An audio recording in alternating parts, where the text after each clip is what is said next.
Hi అండి అందరికీ. మా ఊరి సైడ్ వచ్చేసి ఉగాది రోజు ఇలా నైట్ చల్లం ముద్ద అనేసి గంగమ్మ తల్లికి పెట్టుకుంటారండి అందరి ఇంట్లో.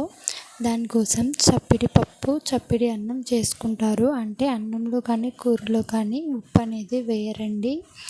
ఇట్లా చేసి ఆకు ఒక్క తాంబూలం అంతా తీసి పెట్టుకోవాలి. ఇక్కడ చూడండి మా అత్తయ్య తయారు చేస్తున్నారు. ఫస్ట్ బండి అంతా క్లీన్గా కడిగేసిన తర్వాత దాని మీద ఎర్రమట్టి అనేది కొంచెం రౌండ్గా పూసేసి దాని మీద వేపాకు అలాగే పూత కూడా వేయాలి. అలా వేసిన తర్వాత మనము ముందుగా నానబెట్టుకోవాలి. ఒత్తులు అనేది అన్నీ చేసి పెట్టుకోవాలి. ఇక్కడ మా మామయ్య వచ్చేసి అన్నాన్ని చల్లారి తీసిన తర్వాత దాన్ని ముద్దలుగా చేస్తాడండి.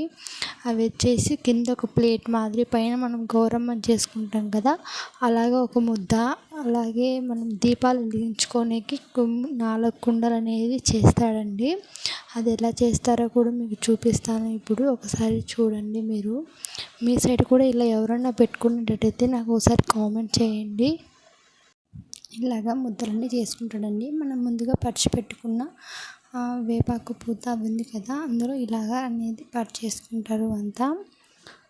చూడండి, ఇది నేను కూడా సెకండ్ టైం అండి. ఫస్ట్ టైం ప్రెగ్నెన్సీతో ఉండి అంతగా గమనించలేదు.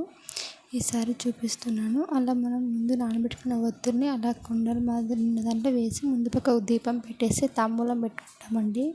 అలాగే దీనికి పూలు కూడా పెడతాము, ఎందుకంటే అమ్మవారికి పెడుతున్నాం కదా. ఇది చల్లం ముద్ద అనేది ఇట్లా ఉగాది రోజు ఎందుకు పెడతారంటే ఇక్కడ అందరి నమ్మకం అండి, సంవత్సరం అంతా చల్లగా చూస్తుందని తల్లి.